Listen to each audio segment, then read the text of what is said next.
together can do a piece of work in 8 days and B alone can do it in 12 days, then how many days would B alone take the same work? ஒரு வேலையை A என்பவர் AB இருவரும் சேர்ந்து 8 நாட்களில் முடிக்கின்றனர்.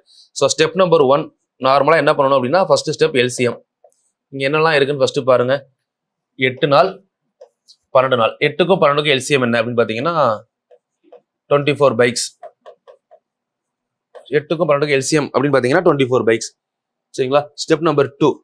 Step number 2 பொறுத்தவரை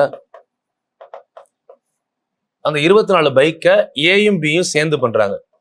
ஏ plus B 2 பேரும் சேர்ந்து பண்றாங்க. 24 பைக்கை 8 நாள்ல முடிக்கிறாங்க. அப்போ ஒரு நாளைக்கு 3 பைக் பர் டே.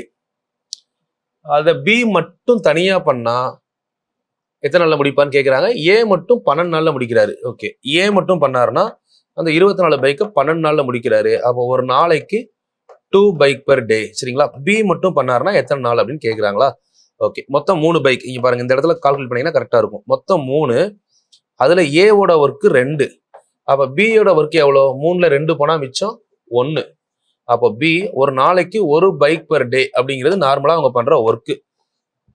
இப்ப கேட்டிருக்க ஒர்க் என்ன, கேட்டிருக்க கொஸ்டின் என்ன? பி மட்டும் அந்த வேலையை ஃபுல்லா கம்ப்ளீட் பண்றாங்க.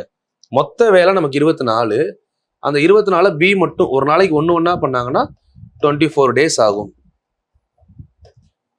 Option D is correct. ப்ராப்பரா ஸ்டெப் நம்பர் 1 டோட்டல் பைக் கண்டுபிடிங்க. ஸ்டெப் நம்பர் 2 ஏ 2 பேரும் சேர்ந்து பண்ணா ஒரு நாளைக்கு எத்தனை பைக் முடிக்கிறாங்க, ஏ மட்டும் ஒரு நாளைக்கு எத்தனை முடிக்கிறாரு. அப்ப 3ல 2 ஏ பண்ணிட்டாருன்னா மிச்சம் இருக்க 1 யார் பண்ணுவா? பி. ஸோ அப்போ அதுல இருந்து நம்ம என்ன பண்ணணும் அப்படின்னா மொத்த ஒர்க்கை பி மட்டும் முடிச்சா எத்தனை நாள்ல முடிப்பார் அப்படின்னு பார்க்கணும்.